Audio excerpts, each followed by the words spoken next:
So you've been here for quite a while then, Sir Norbert? Yes, I think we moved here about 25 years ago or something. In 1960 whatnot, you know. It is a lovely house, isn't it? Yes, it's a converted vicarage. Really? Yes, it used to be an old country manor house, but I just had it converted into a vicarage a few years ago. Hello. Sir Norbert Smith, actor, is 80 this week. And in this special television tribute, we look back on his distinguished career on stage and in films.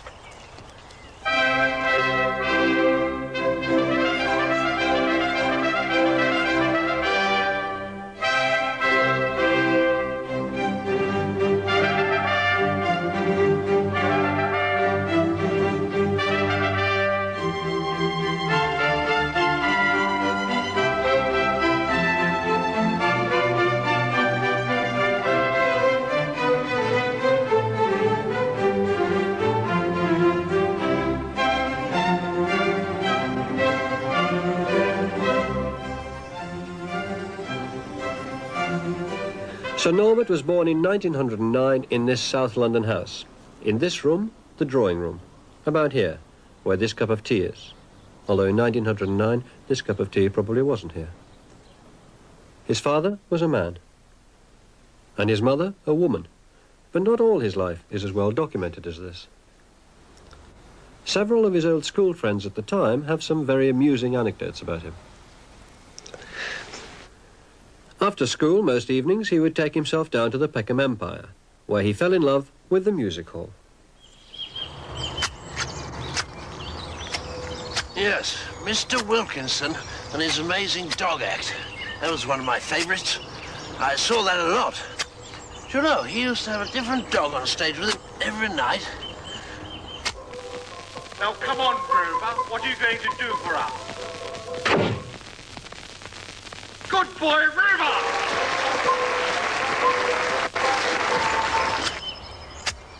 He used to blow 'em up. Exploding dog act. Marvellous but messy. Don't get acts like that anymore. Illegal. His childhood love of the music hall was to stand him in good stead for his first major film role, as a sidekick to the popular comedian of the time, Will Silly, in the 1936 film, Oh, Mr. Bankrobber. All right, all right, all right. Now, look, there's the safe. Now, we'll blow it open. Blow it open? Yes, we'll blow it open. We can't blow it open. Oh, why can't we blow it open? Look. It's locked. Yes. No, you don't understand. We blow it open with the jelly. Jelly? Is it a party? No, jelly night. Jelly night? I like parties. No, don't be so silly. Look, now, this is the jelly night. Is it safe? No, that's the safe. This is a jelly night. Right, now, where's the charge? What's the charge? Robbing a bank. How can a charge be robbing a bank when we haven't even robbed it yet? Oh, you don't want to rub it. Rub it? Rub what? Oh, the charge. It'll go off. What'll go off? Cheese if you leave it out. Who's talking about cheese? I like it. You like it? Oh, he likes it.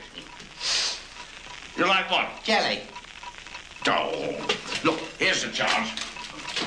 What's that ticking? It's a clock.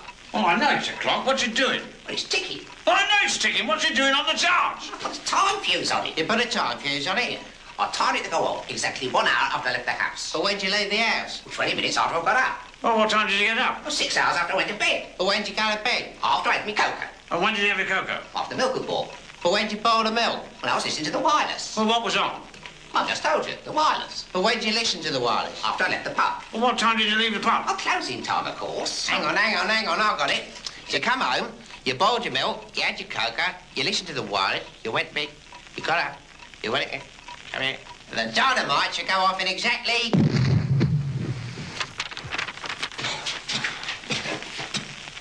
about 3 minutes time. Now, look what you've done. Now I have to start all over again now. Now, where's the charge? What's the charge? Robbing a bank. How can a charge be robbing a bank? We haven't even robbed it yet. So, Norbert, before you made your film debut in 1936, you had, of course, appeared in several notable stage productions, hadn't you? Yes, I had. Had I? Yes. Yes, I had, yes. In fact, you once performed with the young Sir John Gielgud. Yes, I performed with him before he was Sir John, when he was playing Larry Olivier. I was bottom to his front end of Pantomime Horse. in the Scottish pantomime. The Scottish pantomime? Yes, that's not its real name, of course. I never say its real name. No? No, no, oh no. No, I never say its real name. Because, you see, I can't remember it. Darling, go and have your bath. Should you like a bath? Norbert's success with Will Silly had disguised the fact that he was already an accomplished serious actor. And his next film, Rebel Without a Tie, was to shock audiences with its frank and accurate portrayal of juvenile delinquency in the 1930s.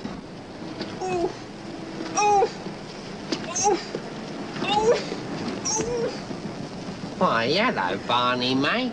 Why, hello, Billy, old chum. What have you been up to? Why, I've been up to no good, Barney. Why, only this moment I'm callously mugging this dear old lady, and all for the sake of a mere sixpence. Why, that's a right rotten royal thing to do. Perishing well done. So very much, matey.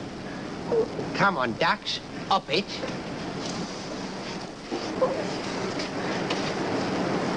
Shall we go and smash a few shop windows now for no reason at all? What a smashing good idea. Fancy a brick? Ah, very much, matey. Blimey, here's the law. Quick, let's scupper. Good thinking, Billy. Gotcha! Ike! Now, on your way. Why, copper.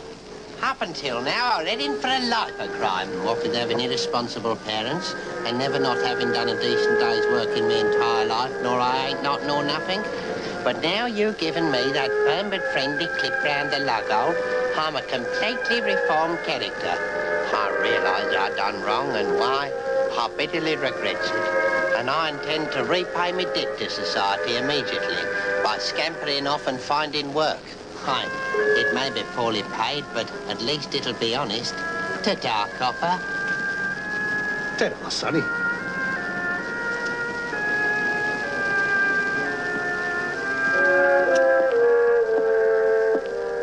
The success of Rebel Without a Tie made Norbert realise that possibilities were opening up for him beyond the shores of England. And in 1938, he set sail for the Isle of Wight, where for 9 months he was to appear in twice-weekly rep. One of the actors he met there, who was to be a lifelong nodding acquaintance, was Sir Donald Stuffy. One of the most marvellous actors, indeed possibly the most versatile, charismatic and self-effacing actors I've ever had the pleasure of working with, is me. And the fact that Nobby knew me must have greatly improved his status with our audience at the Shanklin Hippodrome. Yes, Sir Norbert, of course, said of you in his published diaries, and I'm reading from the entry for December the 7th, 1938, "Oh dear, Donald Stuffy's banging on the door again. I should rather be covered from head to foot in my own excrement than ever have to speak to this insufferable oaf again." Do you have any further comments? Ah, well, Nobby's always been most critical of his dearest friends. Then, in September 1939, the peace of the Isle of Wight was to be shattered by the outbreak of war in Europe. Not wishing to shirk his responsibilities towards his country, Norbert Smith set sail at once for America, where he felt he could best serve the war effort by making musicals in Hollywood. One of the first was Lullaby of London, written and choreographed by Jaime Rokosvich and Karl Schlotzelberg.